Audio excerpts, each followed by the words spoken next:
Respect failure as much as you respect success. In fact, fear people who have not failed. They are too innocent to counsel you. There is a requisite level of failure you must carry as a badge to balance your understanding in counseling people. Believe me, anybody who comes to you with 100 over 100 is still a child in the school of success. There is a requisite scar that gives you a balanced perspective. Have you failed enough to be able to talk to me? Don't tell me all the stories. I just prayed and the person was healed. I just spoke and they gave me an auditorium. You are not the person to counsel me. I respect you. Carry your results until you learn the other side of life. My goodness, there are people that have failed enough and they can talk to you. When they talk to you, they utter from their pain. Their pain has been turned to wisdom. Every sentence is a life lesson. A woman who tells you, I have been barren for 10 years. Now God gave me 3 sets of twins. Forget the twins and learn wisdom. Don't just respect crowns, respect scars. The wise respect both scars and crowns. Can I encourage someone? Your failure is still an asset. Don't throw it, archive it.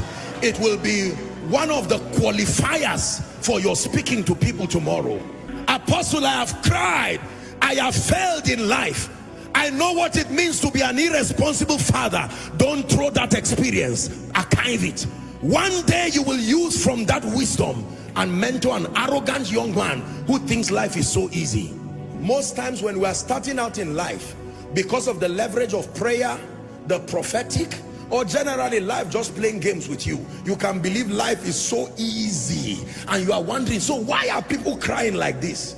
I just got married and 3 months it's been so rosy. In fact, my wife is the best thing that has happened to me. And you go online and embarrass yourself. And someone who has been married for 15 years, he said, may God help you. After 2 years, you just turn and start saying life is unpredictable. All these unwise things that people do. Do not just respect those who have succeeded alone. Respect those who have failed.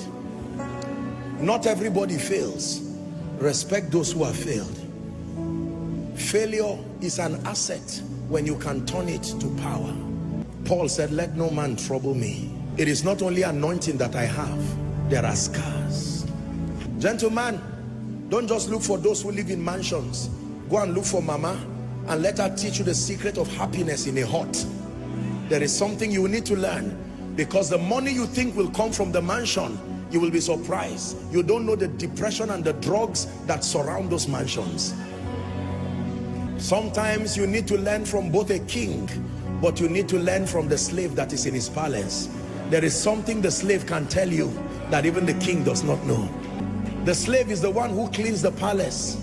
He knows what he has seen there. Why will the Lord speak to a young virgin through an angel and says, Mary, you are highly favored? And the next thing that follows that woman is pain, controversy. There was nothing in the life of Mary that I have seen that looked like favor. An angel comes from heaven and says, you are highly favored. I would expect the king to call her and say, I had a dream. There is free land for you. As soon as Jesus is born, you become tax-free. That sounds to me like favor. So God calls scar favor. He calls controversy favor. He calls pain favor. Why would you say a woman is high? God is speaking to someone. Don't listen, you may cry, but don't be embarrassed about your failures again. There is something about the speaking of God, that until you are at your lowest moment, there is something about the voice of God you cannot hear. There is a pain requirement to hear certain things about God. Tonight's message is very deep. For some of you, you really will not understand it this night. You are too innocent. You have been shielded by the sacrifices of others. You may not really understand this. There is a pain requirement that brings out the clarity and the purity of the voice of God. There is a way a man of God fails and fails and fails in ministry, that he goes back and he says, Lord, teach me. When he writes a book about the leadership of the Spirit, read it. That pain has purified any flesh and the need to make a name. It's gone. That is the reason why when people go through things and they come out of it, they usually come out with an anointing. Barren for 16 years, laughed at by people.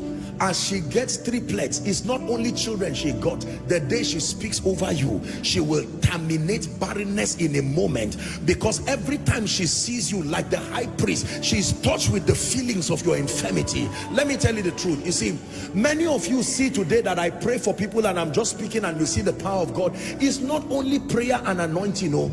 There is a pain requirement that has reached down to the bowels of power and has drawn genuine, authentic spiritual power.